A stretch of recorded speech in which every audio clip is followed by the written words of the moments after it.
They still argued incessantly. Of course, now it was called debating, or discussing a difference of opinion, but Leila knew better. She knew that Marsh still kept score. Out of all of Simon's friends, Marshal Devlin was the one who had the power to infuriate Leila. Out of all of Simon's friends, Marsh was the one who had moved to Sunrise Key, to her hometown, and now lived here year-round as the island's only medical doctor. Out of all of Simon's friends, Marsh also happened to be far and away the best-looking. He wasn't handsome in the traditional sense.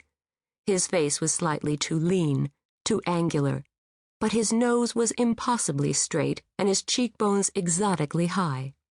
His eyes seemed an unremarkable shade of brown until examined from a close proximity. Then they became a swirl of colors, different subtle shades of lighter and darker browns, flecked with greens and even yellows. Marsh was, like his eyes, quietly, subtly gorgeous.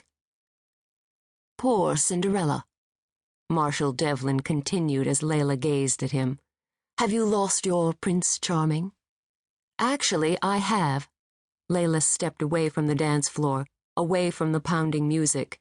She kept her voice cool and polite, hiding the familiar surge of adrenaline that seemed to be released into her system whenever she came face to face with this man.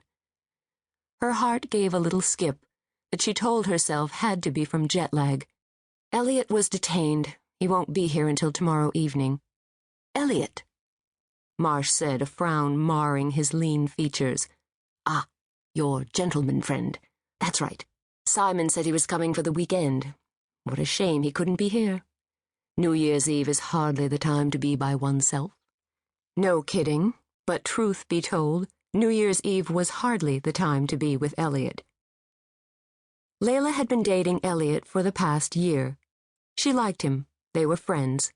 But as far as romance went, they weren't about to set the world ablaze, except Elliot had recently started talking about marriage. Was Leila willing to settle for a life with a man she didn't love? That was the million-dollar question. And if she weren't willing to settle, was she willing to risk never finding anyone to share her life with? Because, face it, romance took time. And with her crazy work schedule, time was something she didn't have a lot of. She knew she and Elliot were compatible. So, okay, her life wouldn't be filled with hot, steamy, passionate nights, but neither would she be alone. Except here she was, on Sunrise Key, at the start of her 2-week vacation, alone. It wasn't the first time Elliot had postponed a trip. And with his schedule, it certainly wouldn't be the last.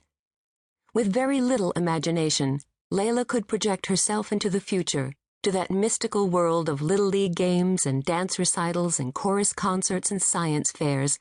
She could picture Elliot missing every single one, calling in his apologies to their children over his cellular phone. That would really, really stink. But at least there would be children, provided Elliot could find the time in his busy schedule to procreate.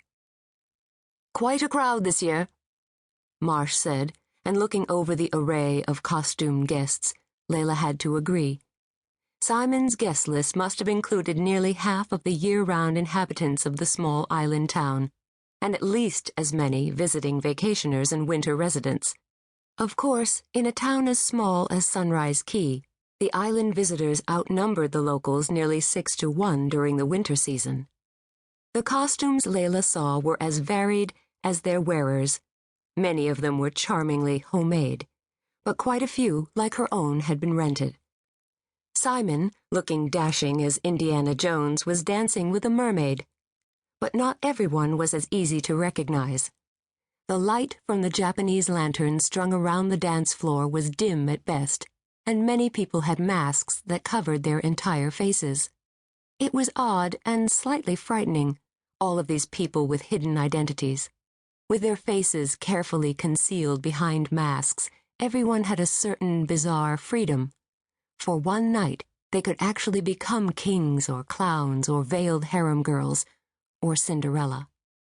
Leila spotted a second Batman dancing with a Catwoman, and she didn't have a clue as to who either of them were.